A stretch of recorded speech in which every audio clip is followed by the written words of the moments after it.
Welcome to the Holistic Health Bites podcast. I'm your host, Andrea Nicholson, here with bite-sized episodes to empower, educate, and enlighten you with ways to lose weight, heal your gut, and achieve your ideal health so you can live an adventure-filled life. Let's dive in. Welcome back to the Holistic Health Bites podcast. Today, I wanted to discuss the differences and benefits between a well-formulated ketogenic diet or a very low carbohydrate diet versus a moderate carbohydrate diet in the Mediterranean Plus. This information is coming from a study published in May of 2022 in the American Journal of Clinical Nutrition.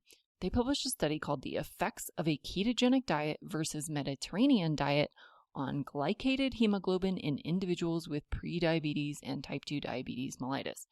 Now, I'll post the link to the study in the show notes if you would like to read the actual study. But please, if you do, make sure you read the entire study, not just the abstract and the conclusion, because this paper has gotten a lot of criticism from the population of scientists who read this study and don't think they summarized it very well in the abstract or the conclusion. Some of the data doesn't really support the conclusions that they made. So I highly recommend, if you're going to read this, that you read the entire study for yourself. So they conducted this study because there really weren't any studies that compared these two diets specifically, but most of the research actually compares a low carbohydrate diet to a low fat diet. So they wanted to compare kind of a moderately low carbohydrate diet in the Mediterranean Plus diet to a true well-formulated low carbohydrate diet in the keto diet. Both of these diets, they incorporated non-starchy vegetables, they restricted added sugars, and limited refined grains. The main difference is on the Mediterranean Plus diet, they allowed legumes, fruits, and whole grains. These were restricted in the ketogenic group. So those were the primary differences between the foods in the two groups. Now, the study groups were randomly assigned for 12 weeks into one of the two diets. And then after the 12 weeks, they swapped and they did the other diet for 12 weeks. And then they were followed for an additional 12 weeks when they weren't on either of these particular diets. They looked at hemoglobin A1C, fasting insulin, blood lipids or your cholesterol panel, and they used continuous glucose monitor data. Interestingly, they also tracked changes in the microbiome using stool testing, but they opted not to include that data in this publication, but they do anticipate publishing that information separately. And I'm really excited about that because I think that's going to be fascinating information. All of the participants in this study had diagnoses of either prediabetes or diabetes type 2 leading into this study.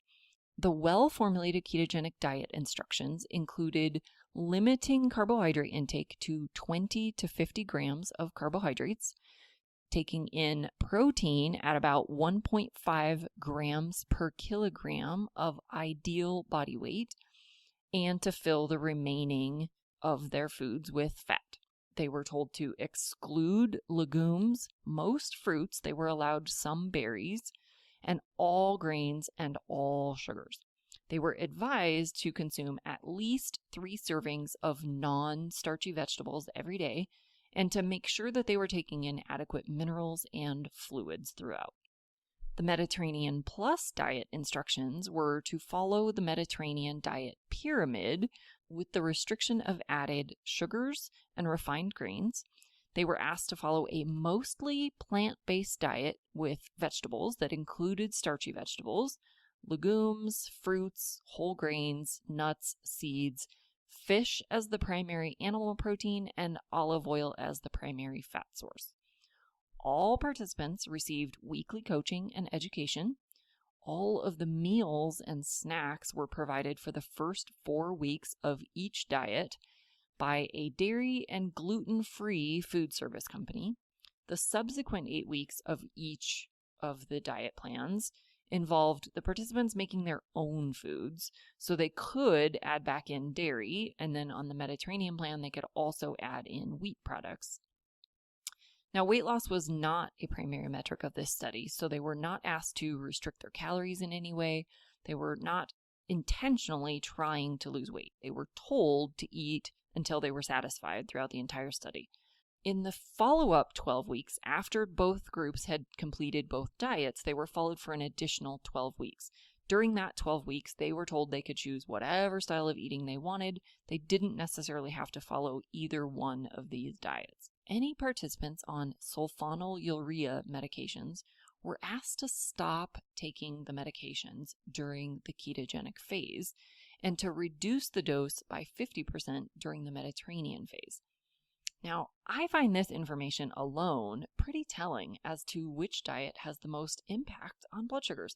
Before they even began, the study design experts already knew that the ketogenic diet was going to drop their blood sugars so significantly that if they stayed on their medications, it could be dangerous. So they had them stop the medications. In my book, that's the ultimate goal anyway, is to get off of any medications you don't need to be on. And so they anticipated that that was going to be the case with this and had them stop taking the medication before they even started the diet. I think that's pretty telling. When on the ketogenic diet, participants also measured blood ketones using a meter 3 times a week before breakfast, so in a fasted state. All participants were also tested via blood draw in a fasted state 7 times throughout the entire study. Both groups had great adherence to both diets. It was pretty similar across the board. And of course, adherence was highest when the food was being provided in either diet. So what were the results? In this study, they found that A1C dropped in both groups and ultimately ended up almost identical, although the group that did keto first dropped the most. Fasting glucose dropped again in both groups, with the best results in the group that started with the Mediterranean diet and ended with the ketogenic diet. Fasting insulin decreased for both groups after the first phase. It continued to decrease for the Mediterranean first group that ended with keto. And the group that started with keto that ended in Mediterranean had really interesting results. Some continued to decrease and others dramatically increased.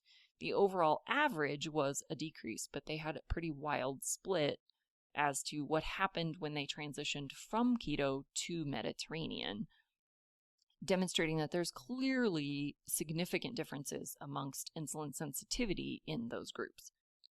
LDL went up on the ketogenic phase and down on the Mediterranean phase across both groups, ultimately ended about the same as the baseline before all groups had started. HDL, or good cholesterol, improved after both phases in both groups.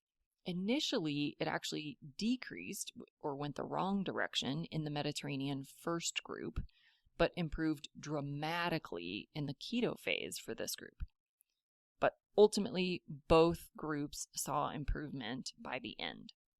Triglycerides improved in both groups as well, and most significantly during the ketogenic phase.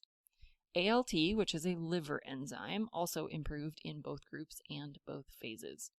Weight, which again was not a primary metric of this study, did improve in both groups and in both phases.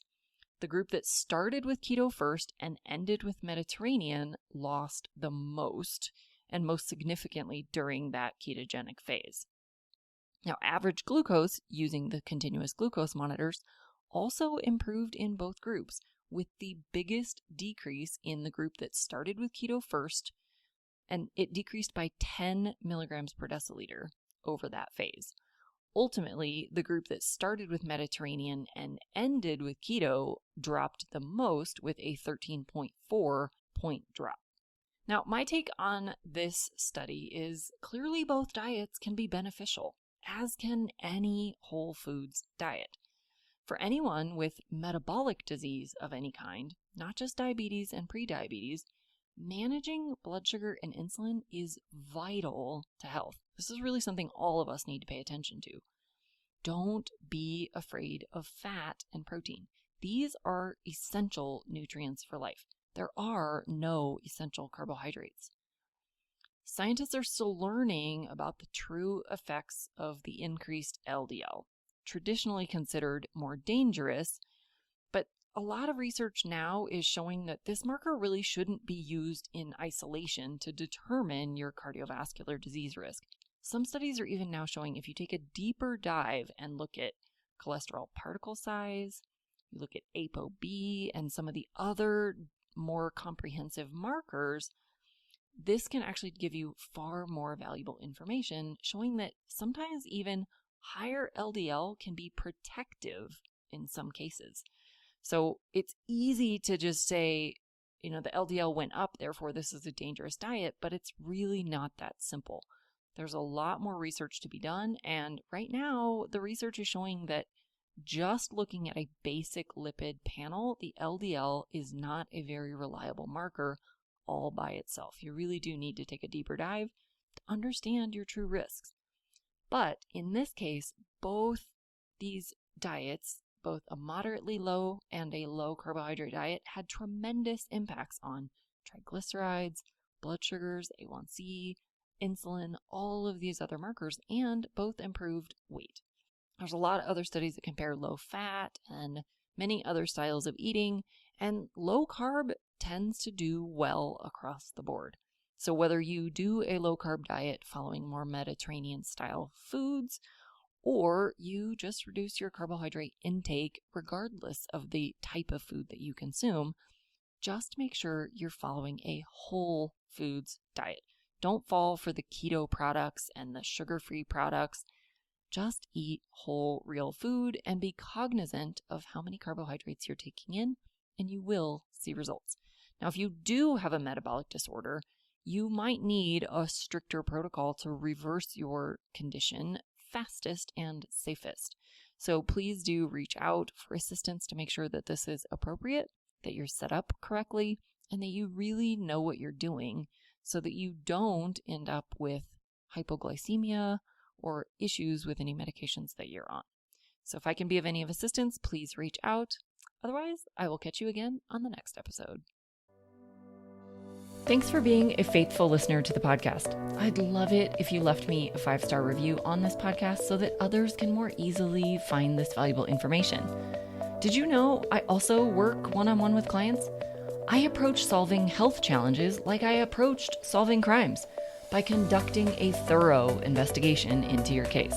Whether you're looking to lose weight, boost your energy, fix your digestive system, or reduce inflammation, I can help. All you have to do to get started is book a free call. The link is in the show notes.